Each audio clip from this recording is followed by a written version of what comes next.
ನಮಸ್ತೆ. Sapphire ಮೆಥಡ್‌ಗೆ cost ಎಷ್ಟಾಗುತ್ತೆ? Normal ಎಫ್.ಯು ಮತ್ತು ಸಫೈರ್ ಎಫ್.ಯು ಇವೆರಡಕ್ಕೂ ಕಾಸ್ಟ್ ಎಷ್ಟು ವೇರಿಯೇಷನ್ ಆಗುತ್ತೆ? ಎಷ್ಟು ಪರ್ಸೆಂಟೇಜ್ ಅಂದಾಜು ಆಗ್ಬೋದು? ಜೊತೆಗೆ ನಾವು ಹೆಚ್ಚು ದುಡ್ಡು ಕೊಡ್ತೀವಲ್ಲ, ಅದು ಸೂಕ್ತ ಹೌದೋ ಅಲ್ವೋ? ನಿಜಕ್ಕೂ ಇದು ಬರೀ ಹೈಪ್ ಮಾಡ್ತಾ ಇರೋದೋ ಅಥವಾ ಬಹಳ ಹೆಚ್ಚಿಗೆ ಕಾಸ್ಟ್ ಆಸ್ಪತ್ರೆಯವರಿಗೆ ಬರುತ್ತೋ ಸಫೈರ್ ಮೆಥಡ್ ಮಾಡೋದ್ರಿಂದ? ಹಾಗಾಗಿ ನಮಗೆ ಬಹಳ ಹೆಚ್ಚಿಗೆ ರೇಟ್ ಹಾಕ್ತಾರೋ? ಜೊತೆಗೆ ನಾವು ಎಷ್ಟು ದುಡ್ಡನ್ನ ಖರ್ಚು ಮಾಡ್ತೀವಲ್ಲ, ಅಷ್ಟು ವರ್ತ್ ಇದೆನಾ? ಇದಿಷ್ಟು ಕ್ವಶನ್ಸ್‌ಗೆ ನಿಮಗೆ ಆನ್ಸರ್ ಬೇಕಂದ್ರೆ ಈ ವಿಡಿಯೋನ ನೋಡಿ. ನಾನು ಹೆಚ್ಚಿಗೆ ಟೈಮ್ ತಗೊಳಲ್ಲ. ಡೈರೆಕ್ಟ್ ಆಗಿ ಹೇಳ್ತಾ ಹೋಗ್ತೀನಿ. ಯಾಕಂದ್ರೆ ವಾಚ್ ಟೈಮ್ ಹೆಚ್ಚಿಗೆ ಮಾಡ್ಕೊಳ್ಳೋಕ್ಕೋಸ್ಕರ ನಾನು ಇಲ್ಲಿ ವಿಡಿಯೋ ಮಾಡ್ತಾ ಇಲ್ಲ. ಆದ್ರೆ ನಮ್ಮ ಚಾನಲ್‌ಗೆ ಪ್ರಮೋಟ್ ಮಾಡೋರು ನೀವು ತಕ್ಷಣ ಲೈಕ್ ಮಾಡಿ. ನಿಮ್ಮ ಪ್ರೋತ್ಸಾಹವನ್ನ ಕಾಮೆಂಟ್ ಬಾಕ್ಸ್‌ನಲ್ಲಿ ಹಾಕಿ. ನಿಮ್ಗೆ ಏನಾದ್ರು ಕ್ವಶನ್ಸ್ ಇದ್ರೆ, ಯಾವ್ದಾದ್ರು ಟಾಪಿಕ್ಸ್ ಮೇಲೆ ವಿಡಿಯೋ ಬೇಕಂದ್ರೆ ಕಾಮೆಂಟ್ ಬಾಕ್ಸ್‌ನಲ್ಲಿ ಹಾಕಿ. ಹೆಚ್ಚು ಜನಕ್ಕೆ ಶೇರ್ ಮಾಡಿ. ಅವಾಗ ಯೂಟ್ಯೂಬ್ ನಮ್ಮ ವಿಡಿಯೋಗಳನ್ನ ಹೆಚ್ಚು ಜನಕ್ಕೆ ಶೇರ್ ಮಾಡುತ್ತೆ. ಹಾಗಾಗಿ ಅಷ್ಟೇ ನಿಮ್ಮ ಹತ್ರ ನನ್ನ ರಿಕ್ವೆಸ್ಟ್. ಸ್ನೇಹಿತರೆ, ಈಗ ಸಫೈರ್ ಮೆಥಡ್‌ಗೆ ಕಾಸ್ಟ್ ಎಷ್ಟಾಗುತ್ತೆ ಅಂದ್ರೆ, ನಾರ್ಮಲ್ ಎಫ್.ಯು.ಗೆ ಎಷ್ಟು ಕಾಸ್ಟ್ ಆಗುತ್ತೋ ನಿಮ್ಮ ಆಸ್ಪತ್ರೆಗಳಲ್ಲಿ ಅದಕ್ಕಿಂತ ಒಂದು 20% ಟು 30% ಅಥವಾ 50% ವರೆಗೂ ಹೆಚ್ಚು ಮಾಡ್ತಾರೆ. ಇನ್ನು ನಾನು ದುಡ್ಡಿನಲ್ಲೇ ಹೇಳ್ಬೇಕಂದ್ರೆ, ಒಂದು 10,000ದಿಂದ ಒಂದು 30-40,000ವರೆಗೂ ಹೆಚ್ಚಾಗುತ್ತೆ ನಿಮ್ಮ ಆಸ್ಪತ್ರೆಗಳ ಮೇಲೆ. ಯಾಕೆ ಇದನ್ನ ಹೇಳ್ತಿದ್ದೀನಂದ್ರೆ, ಒಂದಿಷ್ಟು ಆಸ್ಪತ್ರೆಗಳಲ್ಲಿ ಕೇವಲ 40,000 ಹೇರ್ ಟ್ರಾನ್ಸ್ಪ್ಲಾಂಟೇಶನ್ ಮಾಡ್ತಾರೆ. ನಾನು ಅಂದಾಜಾಗಿ ಒಂದು 2,000 ಗ್ರಾಫ್ಟ್ ಅಂತಂದ್ರೆ, ಒಂದಿಷ್ಟು ಆಸ್ಪತ್ರೆಗಳಲ್ಲಿ ಅದೇ 2,000 ಗ್ರಾಫ್ಟ್ಗೆ 2,00,000 ಆಗ್ಬೋದು. ಹೀಗೆ ನಾವು ಕಡಿಮೆ ಇರೋದನ್ನ ಲೆಕ್ಕ ಇಟ್ಕೊಂಡ್ರೆ, ನಿಮಗೆ 40,000 ಏನಾದ್ರು ಟ್ರಾನ್ಸ್ಪ್ಲಾಂಟೇಶನ್ ಆಗ್ತಿತ್ತಂದ್ರೆ, ಅದೇ ಸಫೈರ್ ಮೆಥಡ್ ನಲ್ಲಿ ಮಾಡಿಸ್ಕೊಳ್ಬೇಕಂದ್ರೆ ಒಂದು 55,000-60,000 ಹಿಂಗಾಗ್ಬೋದು. ಅದಕ್ಕಿಂತ ಹೆಚ್ಚಿಗೆನೂ ಆಗ್ಬೋದು. ಅದೇ ಬಹಳ ಕಾಸ್ಟ್ಲಿ ಇರುವಂತ ಆಸ್ಪತ್ರೆಗಳಲ್ಲಿ ನೀವು ಸಫೈರ್ ಮೆಥಡ್ ಮಾಡಿಸ್ಕೊಳಕ್ ಹೋದ್ರೆ, ಅಲ್ಲಿ ನಿಮಗೆ 1.5 ಲಕ್ಷ 2 ಲಕ್ಷ ಆಗ್ತಿತ್ತಂದ್ರೆ, ಅದಕ್ಕೊಂದು 30,000-50,000 ಎಕ್ಸ್ಟ್ರಾ ಅಂತ ನೀವು ಅನ್ಕೋಬಹುದು. ಇದನ್ನ ನಾವು ಸುಲಭವಾಗಿ ಪರ್ಸೆಂಟೇಜ್ ಅಲ್ಲಿ ನೋಡಿದ್ರೆ ಒಂದು 20% ಇಂದ 50% ವರೆಗೂ ಸಫೈರ್ ಎಫ್.ಯು ಮಾಡಿಸ್ಕೊಳ್ಳೋಕೆ ರೇಟ್ ಹೆಚ್ಚಿಗೆ ಆಗುತ್ತೆ. ಈಗ ನೆಕ್ಸ್ಟ್ ಕ್ವಶನ್ಗೆ ಆನ್ಸರ್ ಏನಂದ್ರೆ, ಎಷ್ಟರ ಮಟ್ಟಿಗೆ ನಾವು ದುಡ್ಡು ಹೆಚ್ಚಿಗೆ ಕೊಡ್ಬೇಕಲ್ಲ, ಇದು ವರ್ತ್ ಇದೆನಾ ಅಂತ.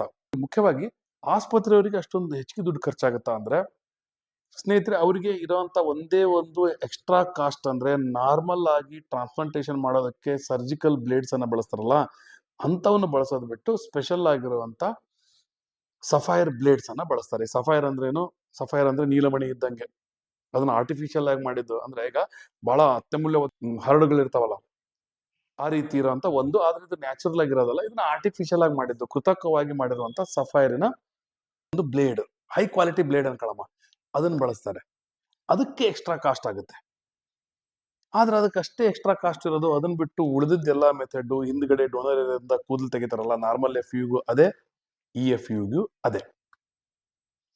ಹೊರಗಡೆ ತೆಗೆದಿರ್ತಾರೆ, ಡೋನರ್ ಇರೋದ್ರಿಂದ ಕೂದಲನ್ನ ತೆಗೆದಿರ್ತಾರಲ್ಲ, ಅದನ್ನ ಒಂದು ಸುರಕ್ಷಿತವಾದ ಮಾಧ್ಯಮದಲ್ಲಿ ಇರ್ತಾರಲ್ಲ, ಇಲ್ಲೂ ಸಹ ಅದೇ, ನಾರ್ಮಲ್ ಎಫ್.ಯು.ದಲ್ಲೂ ಸಹ ಅದೇ.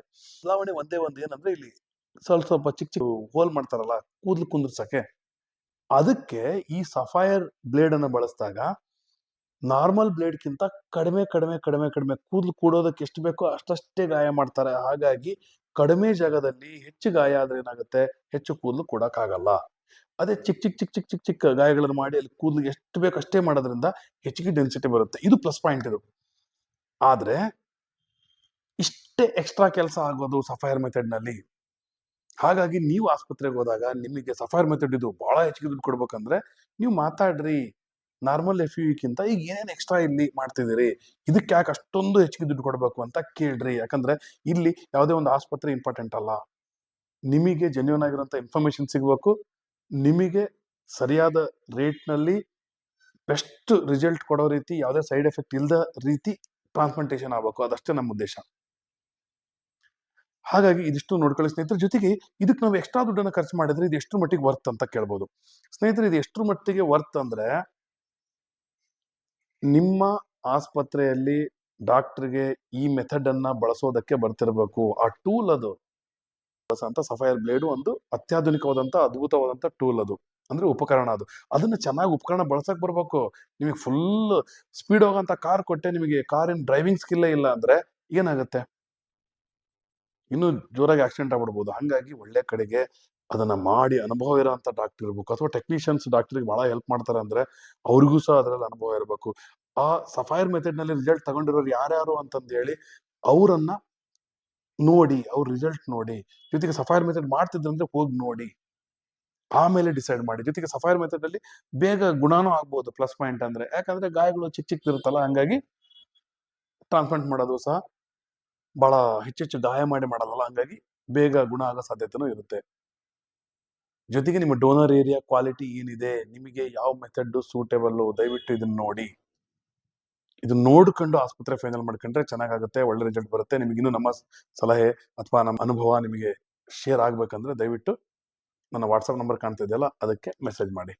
ನನಗೆ ಬೆಳಿಗ್ಗೆ 10ರಿಂದ ಸಾಯಂಕಾಲ 4 ಗಂಟೆವರೆಗೂ ನಮ್ಮ ಟ್ಯೂಷನ್ ಕ್ಲಾಸ್ ಏನಿರಲ್ಲ, ಹಾಗಾಗಿ ಇದು ಒಂದೇ ಮಾಡ್ತಿರೋದ್ರಿಂದ ಫ್ರೀ ಇರ್ತೀನಿ, ನಿಮಗೆ ರಿಪ್ಲೈ ಮಾಡ್ತೀನಿ. ಅಕಸ್ಮಾತ್ ಟ್ರಾನ್ಸ್ಪ್ಲಾಂಟೇಷನ್ ಮಾಡಿಸ್ಕೊಳ್ಬೇಕು, ಇಲ್ಲ ಏನೋ ಹೆಚ್ಚಿಗೆ ಮಾತಾಡಬೇಕು ಅನ್ನಂಗಿತ್ತಂದ್ರೆ, ನಮ್ಮ ಅನುಭವ ಶೇರ್ ಮಾಡ್ಕೋಬೇಕು ಅನ್ನಂಗಿದ್ರೆ ನೀವು ನನಗೆ ಮೆಸೇಜ್ ಮಾಡಿ. ಆದ್ರೆ ಅದಕ್ಕೆ ರಿಟರ್ನ್ ಆಗಿ ನಾನು ಕೇಳ್ತಿರೋದು, ದಯವಿಟ್ಟು ತಕ್ಷಣ ಲೈಕ್ ಮಾಡಿ, ಸಬ್ಸ್ಕ್ರೈಬ್ ಮಾಡಿ, ಹೆಚ್ಚು ಜನಕ್ಕೆ ಇದನ್ನ ಶೇರ್ ಮಾಡಿ, ನಿಮ್ಮ ಪ್ರೋತ್ಸಾಹವನ್ನ ಕಾಮೆಂಟ್ ಬಾಕ್ಸ್ ನಲ್ಲಿ ತೋರಿಸಿ. ಮತ್ತೆ DHA ಮೆಥಡ್ ಒಂದಿದೆ. ಆ DHA ಮೆಥಡ್ ಅಂದ್ರೆ ಏನು ಅನ್ನೋದನ್ನ ಮುಂದಿನ ವಿಡಿಯೋದಲ್ಲಿ ನೋಡೋಣ. ಬಾಯ್.